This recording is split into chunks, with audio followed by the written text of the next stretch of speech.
అందరికీ నమస్కారం. కుంసెట్ శ్రీనివాస్ ఛానల్ స్వాగతం. ఫస్ట్ టైం చూసినప్పుడే సబ్స్క్రైబ్ చేసుకొని బెల్ సింబల్ ప్రెస్ చేయండి.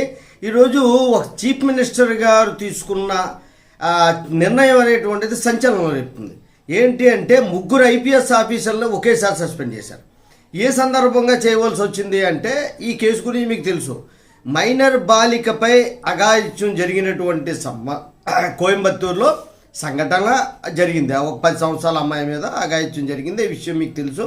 దాని మీద విచారణ జరిపి దాన్ని ప్రెస్ మీట్ పెట్టడానికి వచ్చినటువంటి ఐజీ గారు, తర్వాత డిఐజీ గారు, ఎస్పీ గారు, వాళ్ళ పేర్లు ఏంటంటే రమ్యభారతి, ఆమె పేరు ఐజీ ఆవిడ ఐపీఎస్, డిఐజీ విజయ్ కుమారు, ఎస్పీ కార్తికేయను, వీళ్ళ ముగ్గురు కూడా ప్రెస్ మీట్ పెట్టి ప్రెస్ మీట్లో వాళ్ళ తాలూకా బిహేవియరు చాలా అసహ్యంగా ఉంది.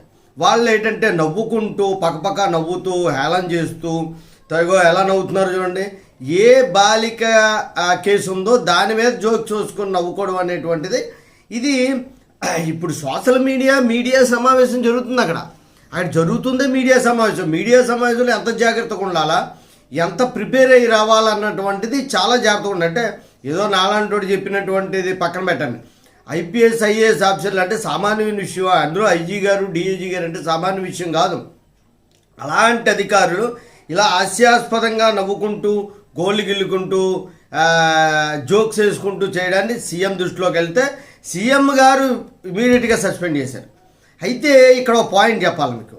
ఇది ఒక విషయం మీకు ఇన్ఫర్మేషన్ ఇవ్వడానికి, లాస్ట్ వరకు చూసిన వాడికి అసలైన పాయింట్ తెలుస్తుంది. ఐఏఎస్ ఐపీఎస్ఎల్ని సివిల్ సర్వీస్ని యూపీఎస్సీ రిక్రూట్ చేస్తుంది. అంటే యూపీఎస్సీ రిక్రూట్ చేసిన వాళ్ళు కేంద్ర పరిధిలో ఉంటారు. వాళ్ళని స్టేట్ గవర్నమెంట్ సస్పెండ్ చేయొచ్చా? చేయడానికి లేదు.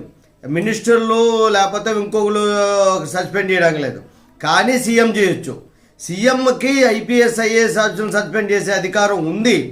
ఆ అధికారాన్ని ఉపయోగించుకొని వీళ్ళు సస్పెండ్ చేయడం అనేటువంటిది జరిగింది.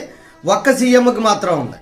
ఐఏఎస్ ఐపీఎస్ ఆఫీసర్లు అయినప్పటికీ యూపీఎస్సీ రిక్రూట్మెంట్ అయినప్పటికీ సీఎంకి అధికారం, సస్పెండ్ చేసే అధికారం.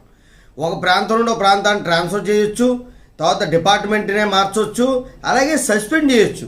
ఆ అధికారాన్ని సీఎంకి మన రాజ్యాంగం అనేటువంటిది కల్పించింది. ఆ బేస్ చేసుకునే వాళ్ళ ముగ్గురిని సస్పెండ్ చేయడం జరిగింది. ఇలాగే యాక్షన్ తీసుకుంటే ఇమీడియట్గా ప్రతి ప్రభుత్వ శాఖ మీద, ప్రైవేట్ శాఖల మీద కూడా, ప్రైవేట్ వాళ్ళు తప్పు చేసినా సీరియస్ యాక్షన్ ఉండాలా, గవర్నమెంట్ వాళ్ళు తప్పు చేసినా సీరియస్ యాక్షన్ ఉండాలా. అప్పుడే సెటరైట్ అవుతాయి రాష్ట్ర ప్రభుత్వాలు. జై హింద్, భారత మాతా కీ జై.